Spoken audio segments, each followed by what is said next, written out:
Good morning, students. Hope you all are fine and doing well. जैसा कि आप सबको पता है, आज सोमवार है और आपकी हिंदी की क्लास होती है।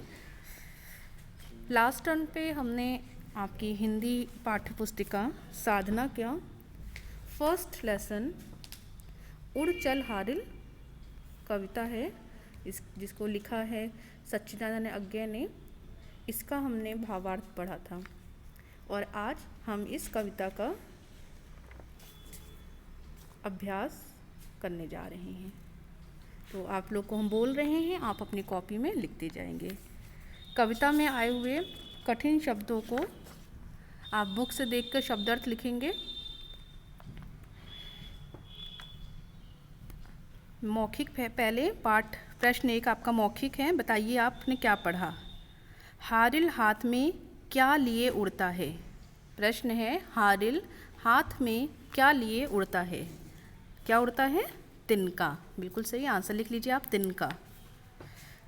इसका दूसरा प्रश्न है, ख सृष्टा का गुर कौन सा है। सृष्टा मतलब पृथ्वी। पृथ्वी का गुर कौन सा है। पृथ्वी में हमेशा क्या होती है, नवीन नई चीज़ें उत्पन्न होती रहती हैं। तो आपको यहाँ पे लिखना है सृष्टा का गुर नवीन संरचनात्मक और नवीन रचनात्मकता को उत्पन्न करना है। ठीक है, लिख लिया आपने। सेकंड पोर्शन आपका ये लिखित प्रश्न है। प्रश्न नंबर 2 है आपका, सही उत्तर पे सही का चिन्ह लगाएंगे। तो ये मल्टीपल चॉइस क्वेश्चंस है, एमसीक्यूज हैं। पहला है इसमें क, हारिल क्या है। तो क्या है हारिल? एक पतंगा है, कवि की कल्पना है, एक विशेष पक्षी है, एक कीट है। कौन सा ऑप्शन सही होगा? जी, ऑप्शन ब, एक विशेष पक्षी है। आपको बताया गया था कि ये महाराष्ट्र का राजकीय पक्षी भी है। ख है, हारिल को तिनके से डैश क्या आएगा बताइए इसमें। प्रशंसा पानी है, घर बनाना है, संबल पाना है या इनमें से कोई नहीं। तो हारिल तिनके का क्या करेगा, उससे अपना घर बनाएगा। तो आप सा ऑप्शन को टिक कर लीजिए।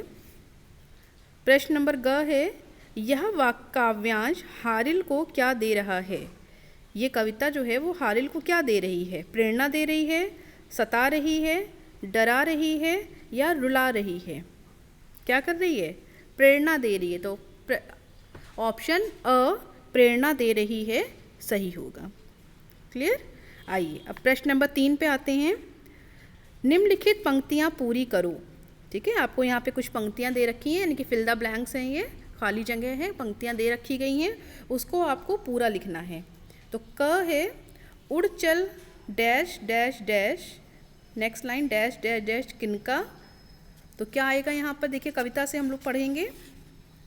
उड़चल हारिल लिए हाथ में, यही अकेला ओझा तिनका। ऊषा जाग उठी प्राची में, कैसी बाट भरोसा किनका। शक्ति रहे तेरे हाथों में, छूट न जाए चाह सृजन की।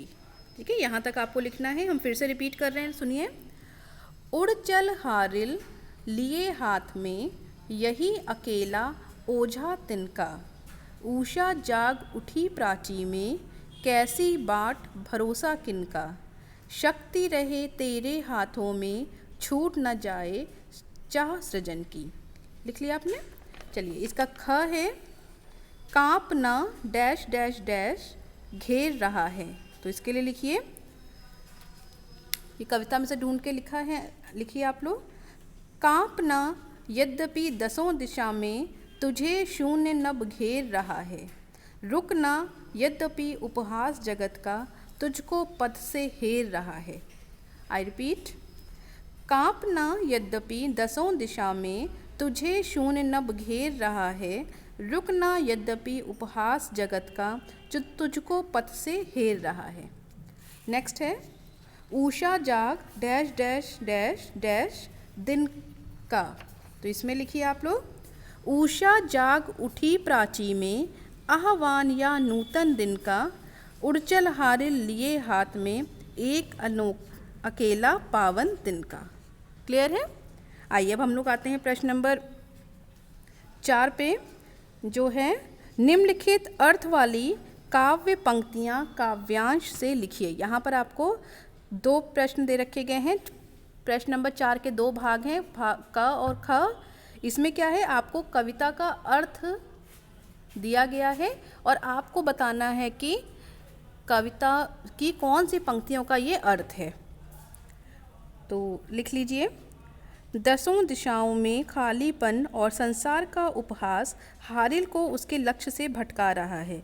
ये का अर्थ क्या है? तो लिख लीजिए आंसर में।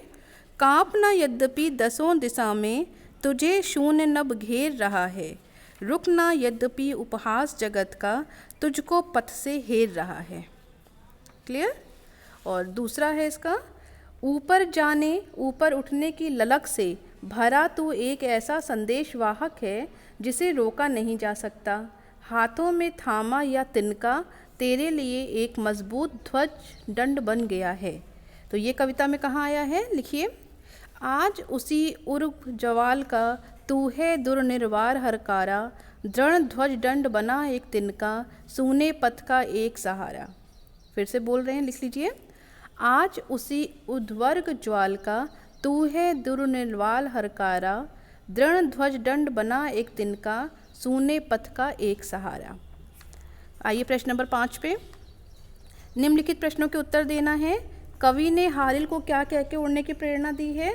तो कवि ने हारिल को राष्ट्र निर्माण करने के लिए, नई चीज़ों को बनाने के लिए, नया निर्माण करने के लिए, सृजन करने के लिए चारों दिशाओं में उड़ने की प्रेरणा दी है।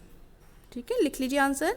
कवि ने हारिल को राष्ट्र निर्माण तथा नई चीज़ों के सृजन के लिए चारों दिशाओं में उड़ने की प्रेरणा दी है। प्रश्न नंबर ख। कवि के अनुसार सृष्टा का कौन सा गुण हारिल ने पहचान लिया है? कवि के अनुसार सृष्टा का कौन सा गुण हारिल ने पहचान लिया है? तो इसमें लिखिए, इसका उत्तर लिखिए। हारिल ने सृष्टा के रचना करने के गुण को पहचान लिया है।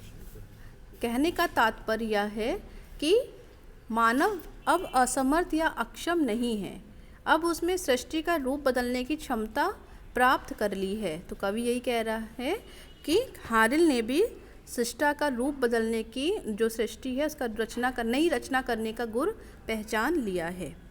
ग। कर्मवीर का क्या अर्थ है? इसका उत्तर लिखिए।